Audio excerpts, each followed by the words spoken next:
تو علم غیب اللہ نے اپنے رسول کو دیا اور اس کی برکت سے نبی کریم علیہ السلام نے دین کا بہت سارا کام کیا.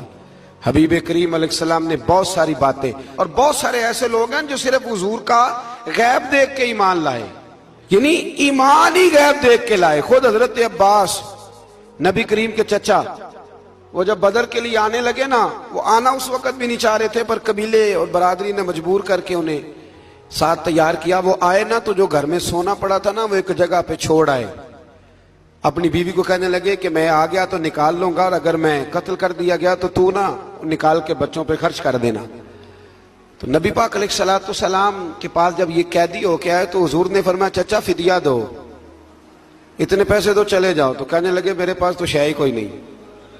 وہ جو 15 دن عمرے والے وہاں رہتے ہیں نا، وہ 2.5 من کی شاپنگ کر لیتے ہیں، اور جب کسٹم والا کہتا ہے پیسے دو تو تازہ عمرہ کیا ہوتا ہے، کہتے شے ہی کوئی نہیں. یہ ظلم ہے، تازہ عمرہ کیا ابھی آئے. ہاں جی، تو مطلب اتنی وہ خستہ حالی ہو جاتی ہے. یہ میں پریکٹیکل بتا رہا ہوں اللہ کے فضل سے. ایک سے میں نے کہا تو مجھ سے لے لے، کہتا چپ کرو تسی کو بچ بول دے. میں نے کہا مجھ سے لے لو دے دینا، کہتا تو چھڈو. بھائی چھوڑیں، آپ کیوں غلط بات کرتے ہیں؟ تو بہت سارے بندے ہوتے ہیں جو کہتے ہیں شے ہی کوئی نہیں.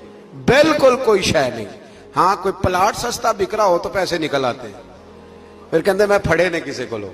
بھائی کو کھا جائے گا، چلے ٹھیک ہے آپ چھپائیں اپنی دولت کو، لیکن ان لفظوں کے ساتھ ناشکری کرنا کہ شے ہی کوئی نہیں، یہ معاملہ درست ہے.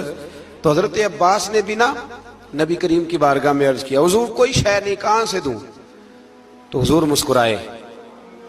حضور نے فرمایا چاچا جب گھر سے نکلنے لگے تھے تو وہ اکیلے میں میری چچی کو بلا کے جو پیسے دے کے آئے تھے، اور وہ اس کو کہہ کے آئے تھے کہ میں آ گیا تو میں تمہیں بتاؤں گا کیا کرنا ہے.